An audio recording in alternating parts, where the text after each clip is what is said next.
Palalangat. Sekarang saya jemput Yang Berhormat Puchong. Terima kasih Puan Speaker kerana memberi ruang kepada Puchong untuk turut serta dalam perbahasan Kertas Putih Pengurusan Perolehan Vaksin COVID-19. Puan Speaker, Kertas Putih ini merangkumi banyak subjek dan memberi satu bayangan yang sangat komprehensif, penjelasan yang sangat komprehensif tentang PIK. Tetapi juga tidak menjawab beberapa isu besar semasa PIK. Untuk pada pendirian Puchong, salah satu kelemahan utama yang tidak dijawab oleh Kertas Putih ini adalah PIK sebenarnya dalam kelewatan perolehan bekalan vaksin. Jika YB masih ingat lagi, walaupun program PIK fasa kedua untuk golongan berisiko tinggi, warga emas, OKU dan komoditis telah pun bermula pada 19 April 2021, tetapi dari April hingga Jun 2021, kadar vaksinasi adalah sangat rendah, sangat lembab. Kerana apa? Kerana kekurangan bekalan vaksin. Kalau kita tengok, kadar kematian sehari pada Mac 2021, single digit. Ia menjadi double digit menjelang Mei dan meningkat dengan signifikan pada Jun dan Julai 2021. Dari Mei sehingga Julai 2021, lebih daripada 5,000 orang berkomoditi telah pun meninggal dunia akibat COVID-19. Kalau kita melihat balik kembali, saya tidak berapa setuju bahawa ini adalah setakat ekonomi sahaja. Kerana Puchong masih berfikir betapa baiknya jika kita boleh mendapat bekalan vaksin yang mencukupi hanya 2 bulan lebih awal, kita boleh menyelamatkan nyawa ini. Oleh itu adalah sangat penting kita belajar daripada Kertas Putih ini. Kerana dan dokumenkan SOP supaya kalau krisis seperti COVID-19 berlaku lagi, kita boleh bertindak membuat keputusan dengan lebih baik. So sekarang kita tengok bekalan vaksin. Jika kita tengok selepas kita mendapat bekalan vaksin pada Jun 2021, roll out is not a problem, sangat baik. Suntikan seharian mula mencecah sebab saya take notes of every day the vaccination, daily vaccination. So suntikan seharian mula mencecah 100,000 suntikan pada minggu kedua Jun 2021. Ia hingga kita dan terus meningkat sampai kita boleh sehari menyuntik 500,000 dos. Ia bermaksud bahawa apa? It's not a problem with the roll out. The problem is with the supply. Dengan izin. Kertas Putih ini menyatakan bahawa disebabkan sumber kewangan yang terhad, kerajaan pada masa itu tidak mampu untuk meletakkan wang tempahan strategic bet kepada syarikat-syarikat pengeluar untuk tempahan awal tanpa maklumat klinikal. Puchong ingin tanya, adakah kekangan kewangan benar-benar sebab utama? Jika kita tengok perjanjian pertama kerajaan Malaysia dengan Pfizer untuk 12.8 juta dos vaksin adalah ditandatangani pada 27 November 2020. Sebagai perbandingan, UK dan Amerika Syarikat menandatangani perjanjian pertama mereka dengan AZ pada Mei 2020, manakala Jepun menandatangani perjanjian pertama dengan Pfizer Julai 2020, menjelang akhir September, Vietnam, Brazil, Kazakhstan, India, Nepal, Arab Saudi yang merupakan negara-negara membangun juga telah pun menandatangani perjanjian dengan beberapa pengeluar vaksin. Persoalannya, walaupun Malaysia tidak mampu bertindak awal seperti Amerika Syarikat, seperti UK, kenapa apabila negara-negara membangun yang lain telah membuat komitmen, kita nak tunggu lagi sampai November baru kita tanda tangani perjanjian. Kenapa kita tidak boleh bertindak dengan lebih awal?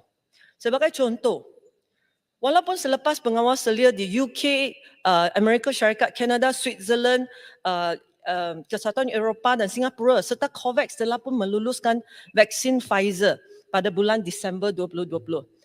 NPRA Malaysia pada mulanya masih kata, pada masa itu saya masih ingat, sangat-sangat ingat. Masa itu NPRA kata apa? Perlu 90 hingga 120 hari untuk memutuskan sama ada untuk meluluskan vaksin Pfizer. Akhirnya kelulusan bersyarat diberikan sebab apa? Bantahan awam.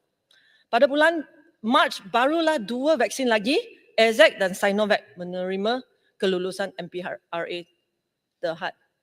So, Puchong ingin tahu adakah SOP baru telah pun disediakan daripada pengalaman ini supaya vaksin baru bagi penyakit berjangkit yang berisiko menjadi pandemik ataupun epidemik boleh diluluskan dengan lebih cepat pada masa akan datang.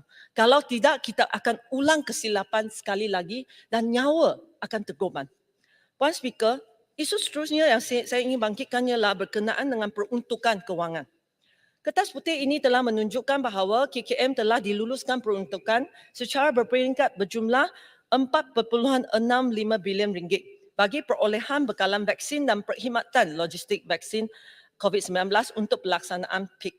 Walau bagaimanapun, ia tidak memberi breakdown apa-apa mengikut kategori seperti perolehan vaksin, pembelian alat-alat, penyewaan premis dan lain-lain. Puchong minta perincian ini daripada KKM. Sudah tentu KKM kata ada NDA. Kita tak boleh dedakan kos untuk setiap jenis vaksin. Tetapi kita boleh dedakan jumlah kos untuk portfolio vaksin yang kita procure dengan izin. Untuk kos juga, saya ingin merujuk kepada muka surat 66 dalam kertas putih ini yang katakan jumlah dos yang luput adalah sejumlah 8 juta lebih kurang 8.5 juta dos. 8499950. Berapakah nilai ini? Kita perlu tahu bahawa vaksin yang telah diluputkan memang kita tahu it's money to the drain. But this is something needed dengan izin pada masa itu. Tapi kita perlu tahu berapa. Saya rasa ini bukan rahsia. Kita boleh dedakan. Dan rakyat berhak untuk tahu. Seterusnya, mengikut muka surat 14 kertas putih ini, 6 kerajaan negeri Selangor, Perak, Pahang, Johor, Sabah dan Negeri Sembilan telah pun membeli sejumlah 1.16 juta dos dari pihak swasta. Saya difahamkan mereka membeli vaksin ini daripada Pharma Niaga dengan kos yang jauh lebih tinggi daripada apa yang dibayar oleh kerajaan pusat. Adakah ia benar? Kenapa Pharma Niaga boleh membuat profiteering dengan menjual vaksin pada harga tinggi kepada kerajaan negeri?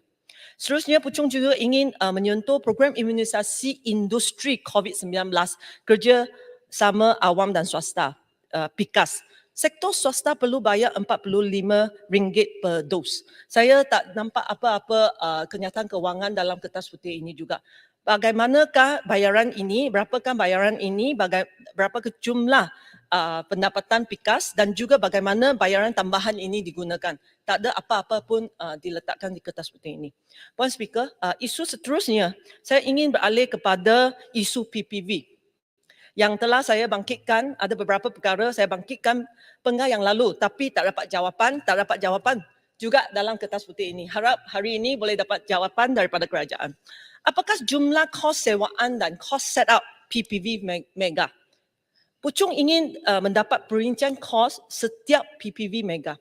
Saya juga ingin mendapat senarai syarikat yang mendapat kontrak daripada Protect Health untuk pemberian vaksin di PPV mega dan jumlah nilai kontrak untuk setiap pembekal perkhidmatan. Berapakah Protect Health bayar untuk setiap dos suntikan? Saya rasa ini bukan NDA. Tak ada NDA untuk perbelanjaan ini. Oleh itu, saya rasa adalah tanggungjawab kerajaan untuk memberi maklumat tersebut kepada Dewan Yang Mulia ini. Kita juga tahu bahawa bayaran kepada GP klinik masa itu RM14 per dos. Memandangkan kontrak PPV adalah sangat besar, sepatutnya offer mereka lebih baik. Saya nak tahu, nak confirmation daripada kementerian berapakah bayaran per dos. One Speaker, I do not have more time. So saya nak kata secara keseluruhannya, Kementerian Kesihatan perlu membuat analisis yang lebih teliti. Bagaimana, what is the cost effectiveness of PPV mega, PPV biasa, klinik-klinik swasta? What is the effectiveness of human resources, keberkasanan tenaga kerja? supaya kita tahu next time, touch wood, kalau happen, next time kita boleh rancang dengan lebih baik. Secara keseluruhannya, negara kita perlu belajar daripada pengalaman dan pastikan SOP itu didokumentkan supaya kerajaan ada institutional memories. Pemimpin akan tukar, menteri akan tukar, ahli-ahli parlimen akan tukar. Tapi kalau kita ada dokumen, kita dokumentkan, kerajaan akan ada institutional memory, kita boleh menghadapi krisis yang sama dengan lebih baik, lebih efektif pada masa akan datang. Itu sahaja yang saya ingin bangkitkan. Terima kasih Puan Speaker. Terima kasih.